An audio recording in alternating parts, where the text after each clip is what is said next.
Yes viewers, yes, অবশেষে শাকিব খানের তাণ্ডব সিনেমা পাইরেসির মূল হোতা টিপু সুলতান গ্রেফতার। কিভাবে তাকে গ্রেফতার করা হয়েছে এবং সে কিভাবে শাকিব খানের তাণ্ডব সিনেমা পাইরেসি করা হয়েছে এ বিষয়ে একটি নিউজ আমার হাতে এসে পৌঁছেছে। এই নিউজটি করেছে ঢাকা পোস্ট। তো চলেন তাহলে ঢাকা পোস্টের কাছ থেকে জেনে আসা যাক মূলত কি ঘটনা ঘটেছে। ভিউয়ার্স, ঢাকা পোস্টের নিউজটি এই মুহূর্তে আমার হাতে রয়েছে, আমি এই নিউজটি আপনাদেরকে পড়ে শোনাচ্ছি। এখানে তারা শিরোনাম করেছে তাণ্ডব সিনেমা পাইরেসির মূল হোতা টিপু সুলতান গ্রেফতার। তারপর মূল খবরে বলা হচ্ছে ঢাকায়া সিনেমার শীর্ষ নায়ক শাকিব খানের তাণ্ডব সিনেমা পাইরেসির মূল হোতা টিপু সুলতানকে নোয়াখালী থেকে গ্রেফতার করেছে জেলা গোয়েন্দা পুলিশ ডিবি। সোমবার 17 জুন বিকেল 5টা 50 জেলা শহরের মোহাম্মদিয়া হোটেল সংলগ্ন এলাকা থেকে তাকে গ্রেফতার করা হয়। গ্রেফতারকৃত টিপু সুলতান নোয়াখালীর বেগমগঞ্জ উপজেলার জিরোতলি ইউনিয়নের 4 নং ওয়ার্ডের কালিকাপুর গ্রামের খলিলুর রহমানের ছেলে। জেলা গোয়েন্দা শাখা ডিবি সূত্রে জানা যায়, ঢাকার বনানী থানায় দায়ের করা কপিরাইট আইনের মামলায় এজাহারনামায় 1 নম্বর আসামি ছিলেন টিপু। গোপন সংবাদের ভিত্তিতে ডিবি পুলিশ অভিযান চালিয়ে তাকে গ্রেফতার করে। মামলার অভিযোগ সূত্রে জানা যায়, টিপু সুলতান অবৈধভাবে তাণ্ডব সিনেমাটির সম্পূর্ণ এইচডি সংস্করণ পাইরেসি করে বিভিন্ন অনলাইন মাধ্যমে ছড়িয়ে দেয়। জেলা গোয়েন্দা শাখা ডিবি ভারপ্রাপ্ত কর্মকর্তা ওসি মোহাম্মদ আশরাফুদ্দিন ঢাকা পোস্টকে বলেন, জেলা গোয়েন্দা শাখার বিশেষ অভিযানে টিপু সুলতানকে গ্রেফতার করা হয়।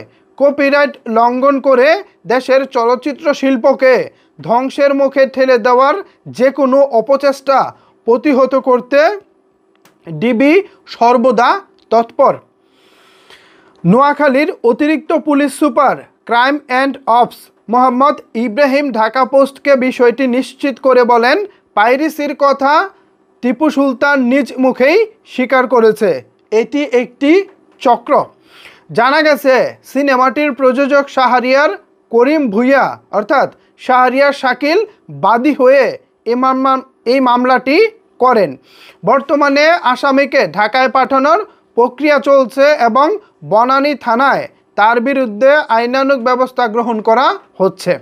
প্রসঙ্গত, এবারের ঈদুল আজহায় প্রেক্ষাগৃহে মুক্তি পেয়েছে শাকিব খান ও সাবিলা নূর জুটির তাণ্ডব সিনেমা। রায়হান রাফির পরিচালনায় দেশের বিভিন্ন প্রেক্ষাগৃহে ঝড় তুলেছে সিনেমাটি।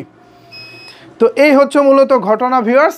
তাকে মূলত নোয়াখালী থেকে গ্রেফতার করা হয়েছে এবং সে পাইরেসির কথা স্বীকার করেছে।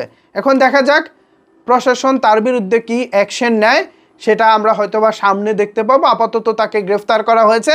অ্যাকশন বলতে বোঝাচ্ছি তার বিরুদ্ধে আসলে আইনের যে প্রক্রিয়া আছে তার বিরুদ্ধে কি ব্যবস্থাটা না হয় সেটা এখন আমরা দেখব। তবে শাহরিয়ার শাকিলকে ধন্যবাদ জানাতেই হয়, তিনি দারুণ একটি পদক্ষেপ নিয়েছেন। এই পদক্ষেপের ফলে ভবিষ্যতে চলচ্চিত্র শিল্পটাকে আমরা হয়তো রক্ষা করতে পারবো। এখানে ভবিষ্যতে কেউ পাইরেসি করার চিন্তাটা দ্বিতীয়বার আর ভাবতেও পারবো না, বিকজ বড় রকমের শাস্তি এখানে দেওয়া হবে বলে শুনতে পাচ্ছি। তো আপনারা যারা পাইরেসির সাথে জড়িত, আপনারা প্লিজ এখান থেকে সরে আসুন, বিকজ আপনারা নিজেরাও বিপদে পড়তেছেন, আপনাদের পরিবার ফ্যামিলিকেও বিপদে ফেলতেছেন। আপনারা নিজেরা সতর্ক হন, পরিবারকেও সেফ রাখুন। এই ছিল আপাতত এখনকার মতো আপডেট ভিউয়ার্স। এখন এই বিষয়ে আপনাদের মূল্যবান মতামত জানতে চাই, নিচের কমেন্টস বক্সটা আপনাদের জন্য ওপেন রইল। ধন্যবাদ সবাইকে এতক্ষণ আমার সাথে থাকার জন্য।